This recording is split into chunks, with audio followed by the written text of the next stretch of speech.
2018 BMW M3 CS first drive review vertical bar love, at last. New M3s were always a calendar highlight, but when the current generation debuted it didn't quite measure up to, admittedly very high, expectations. M has spent the years, since 2015 making the M3 sharper. The first try was a performance package, then a competition package and now, finally, the new M3 CS. It's as if they've spent 3 years trying to bring the M3 back to where it should have always been, and charging extra for it. The engineering is formidable, with features such as a magnesium sump, a forged crankshaft, 2 variable geometry turbochargers, and a closed deck crankcase, but it carries it all lightly. All you need to know is that it's high-tech and it works enthusiastically, but it's not the CS's highlight.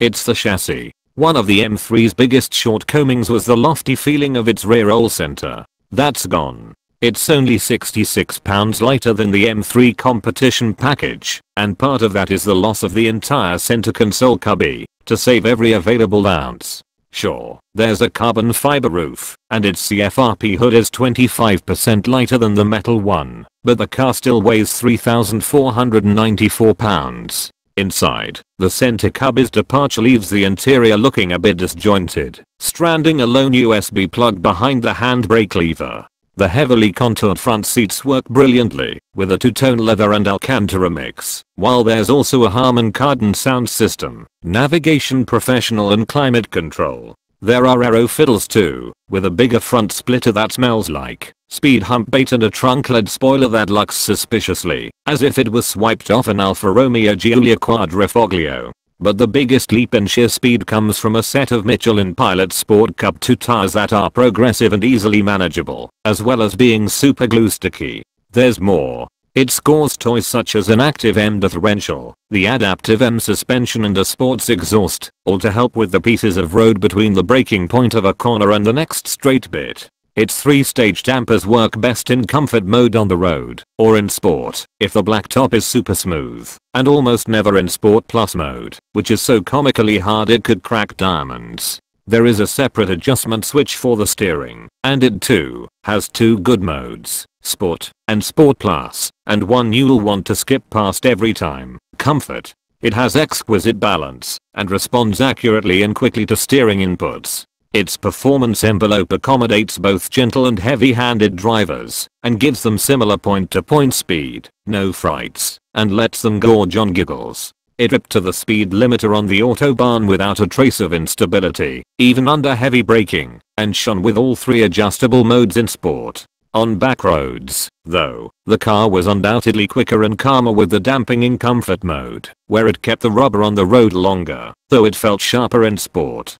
Its ride quality is a bit of a shock too, and isn't much firmer than a standard 3 Series despite running on forged alloys and 265/35 R19 front and 285/30 R20 rear tires. M quotes a 0 to 62 miles per hour time of 3.9 seconds and a 174 miles per hour top speed, with another 10 horsepower, up to 453 horsepower, and 37 added pound-feet of twist, now 443 lb-ft, over the competition package.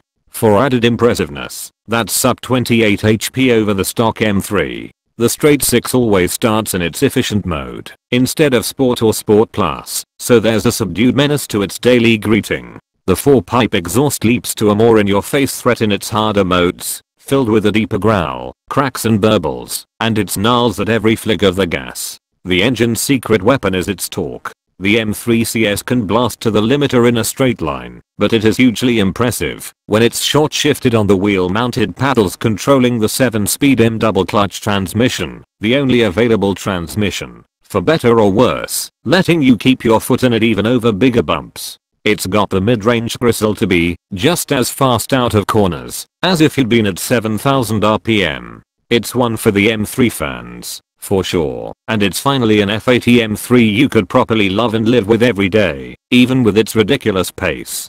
There will only be 1,200 of them sold worldwide, and Europe's share is almost sold out already. The US scores the lion's share, but M won't build our 550 cars until June, so don't expect to see the $97,000 sports sedan on a corner anytime soon.